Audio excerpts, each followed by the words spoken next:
नमस्कार दोस्तों। एक ऐसा देश जो कि पहले बहुत ही गरीब हुआ करता था, जहाँ के लोग अपना जीवन मछली पकड़कर, खेती करके, लकड़ी बेचकर गुजारते थे, लेकिन आज वो दुनिया के सबसे अमीर और सबसे खुशहाल देशों की सूची में आता है। जी हाँ, मैं नॉर्वे कंट्री के बारे में बात कर रहा हूँ। आइए समझते हैं इस वीडियो के माध्यम से नॉर्वे कंट्री की पूरी डिटेल्ड स्टोरी। आखिर कैसे ऐसा पॉसिबल हुआ कि आज नॉर्वे कंट्री इतना डेवलप है, आइए जानते हैं।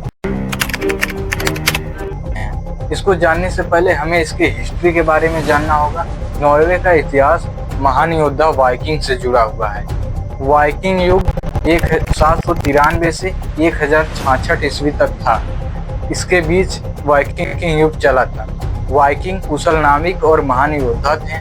उन्होंने न केवल यूरोप के कई हिस्सों पर बल्कि अमेरिका, कनाडा, ग्रीनलैंड, आइसलैंड यहाँ तक अपनी धौंस जमाई थी और अपने जहाज़ों से यहाँ तक उन्होंने कब्जा किया था। लेकिन फिर 872 ईस्वी में हेलार्ड फेयरहेयर ने नॉर्वे के छोटे छोटे कबीलों को जीतकर नॉर्वे को एक राज्य के रूप में एकजुट किया था।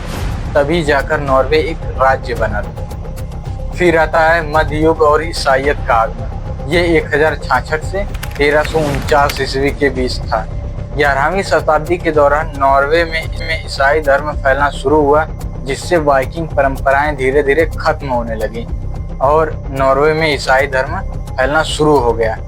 और इसी दौरान 1349 ईस्वी में आई प्लेग की महामारी ने नॉर्वे की लगभग आधी आबादी को खत्म कर दिया, जिससे नॉर्वे आर्थिक और राजनीतिक रूप से बहुत ही कमजोर हो गया। फिर आता है संघ का दौर। ये जो था 1397 से 1905 ईस्वी तक था। इसमें क्या हुआ कि नॉर्वे कमजोर देश हो चुका था, इसकी राजनीतिक रूप से और आर्थिक रूप से बहुत कमजोर हो चुका था। इसलिए ये अपने पड़ोसी देश के साथ हाथ मिलाता है और उनके साथ ही चलने लगता है।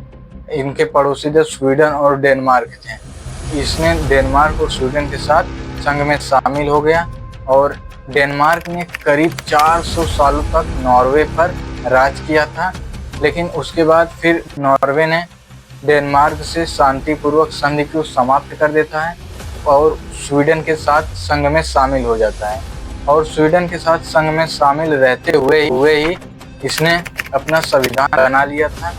लेकिन फिर 1905 ईस्वी में इसने अपना जो संघ शांतिपूर्वक संघ स्वीडन के साथ समाप्त कर दिया था और एक स्वतंत्र देश बन गया था। प्रिंस कार्ल हाकोन सेवन नाम से एक व्यक्ति को वहाँ का राजा चुना जाता है। और फिर इतना ही नहीं, द्वितीय विश्व युद्ध के दौरान जर्मनी ने फिर से कब्जा कर लिया और 1945 को फिर से जाकर नॉर्वे आज़ाद हुआ। और इन सभी चीज़ों को झेलते हुए नॉर्वे कंट्री, जाहिर सी बात है, बहुत ज़्यादा गरीब हो चुका था। अब इसके पास कोई भी वैसा सोर्स इनकम नहीं था कि ये अपने देश को आगे बढ़ा सके। फिर धीरे धीरे समय बीतता गया। आता है 1960 का दशक। इन्हें पता चला कि इनके उत्तरी सागर में खनिज और तेल का भंडार है, तो इन्होंने रिसर्च और खोज किया।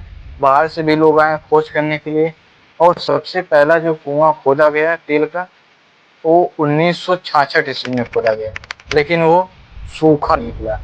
और धीरे धीरे कई सालों महीनों तक जो है 200 से ज़्यादा कुएं खोदे गए, लेकिन उसमें भी कुछ नहीं मिला। हालात एकदम निराशाजनक थे। फिर आता है 1969 ईस्वी और इसमें एक बाहर की कंपनी थी, पेट्रोलियम कंपनी। कैसे अमीर बना जब नॉर्वे में तेल की, और वहाँ पर इसे तेल का बहुत बड़ा भंडार मिला। इसने ही नॉर्वे को तेल उत्पादक देश बना दिया और नॉर्वे यूरोप का सबसे बड़ा तेल उत्पादक देश बन गया। और वहीं से नॉर्वे दुनिया के सबसे अमीर और सबसे डेवलपमेंट कंट्री में से एक बनने लगा और वो अमीर सूची में शामिल हो गया। और वहाँ की जो सरकार थी, उस सारी कमाई को यूज करने के लिए एक दुनिया का सबसे बड़ा सॉवरेन वेल्थ फंड बनाया है, जिसका कॉस्ट जो है 1.7 ट्रिलियन डॉलर से भी ज़्यादा है। उस पैसे का केवल वहाँ की सरकार 3% ही इस्तेमाल करती है, ताकि अगर कभी भविष्य में तेल खत्म हो जाए, फिर से नॉर्वे कंट्री अमीर बनी रहे। यही कहानी थी जो मैंने शुरू में बताया था कि पहले नॉर्वे गरीब था, कैसे अमीर बना।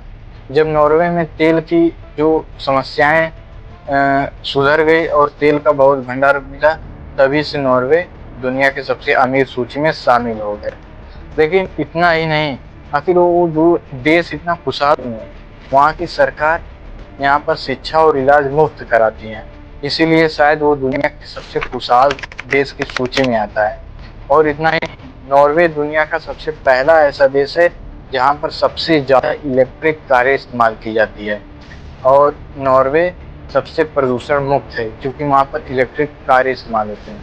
और नॉर्वे ही एक ऐसा देश है जहाँ पर दुनिया की सबसे आरामदायक जेल है, वहाँ सज़ा से ज़्यादा सुधार पर जोर दिया जाता है। और नॉर्वे में एक ऐसी जगह है जहाँ पर एक ऐसा सीड वाल्ड बनाया गया है कि दुनिया के सभी फलों, सब्जियों, चीज़ों के बीजों को वहाँ पर कैद कर कर रखा गया है, ताकि दुनिया खत्म होने की कगार में फिर से जीवन जिया जा सके, फिर से खेती शुरू की जा सके। इसलिए एक ऐसा सीड वाल्ड वहाँ पर बनाया गया है। और नॉर्वे में ही एक ऐसी सबसे बड़ी गुफा है, रोड टनल, जिसकी लंबाई 24.5 किलोमीटर है, जिसमें लाइटें इस तरह से लगाई गई हैं कि अगर आप चलेंगे तो आपको लगेगा कि आप खुले आसमान के नीचे चल रहे हैं। नॉर्वे ही एक ऐसी कंट्री है। इतना ही नहीं, नॉर्वे के जो लोग हैं वहाँ पर एक दूसरे से जुड़कर साथ रहकर चलना पसंद करते हैं, और वो एक दूसरे से आगे और दिखावा करना पसंद नहीं करते हैं। उनके समाज में दिखावा का कोई वर्ग नहीं है, वो साथ मिलकर चलना पसंद करते हैं और वो प्रकृति से जुड़ाव के साथ रहना पसंद करते हैं। यानी चाहे मौसम चाहे जैसा भी हो, वो लोग बाहर निकलते हैं, घूमते हैं, जंगलों में चलते हैं, हाइकिंग करते हैं, खेलते हैं, सारी चीज़ें करते हैं। वो पेड़ों और पौधों से बहुत जुड़ाव महसूस करते हैं। और नॉर्वे इतना ही नहीं, नॉर्वे को वहाँ के सबसे ज़्यादा फ्योर्ड्स इस देश को सुंदर बनाते हैं। यहाँ पर 4 सबसे ज़्यादा फेमस फ्योर्ड्स हैं। एक नंबर 1 सोगने फ्योर्ड्स, ग्रिंजर फ्योर्ड्स, नेराय फ्योर्ड्स, आर्डेजर फ्योर्ड्स। ये 4 सबसे ज़्यादा फेमस फ्योर्ड्स हैं जो को सबसे ज़्यादा सुंदर बनाते हैं। और फ्योर्ड्स क्या होता है, ये लाखों साल पहले पहाड़ों पर जमी ग्लेशियरों को पिघलाते थे, तो पहाड़ कट कर एक घाटी बना देती थी जिसमें ग्लेशियर का पिघला हुआ पानी भर जाता था। उसी को हम फ्योर्ड्स बोलते हैं। जो सोगने फ्योर्ड्स है वो सबसे दुनिया का सबसे गहरा फ्योर्ड्स है, लगभग 205 किलोमीटर गहरा। उसके अंदर दुनिया की सबसे लंबी इमारत भी समा सकती है, तो भी कोई फर्क नहीं पड़ेगा। और कमाल की बात यह है कि नॉर्वे ही एक ऐसा देश है जहाँ पर उसके उत्तरी हिस्से में 6 महीने दिन और 6 महीने रात देखा जाता है।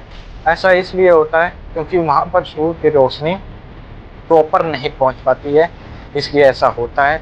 और ठंड के महीने में रात देखा जाता है, वहाँ पर हरी रोशनी दिखाई पड़ती है, जिसे हम हरी रोशनी कहते हैं या फिर हम आलिस बोलते हैं।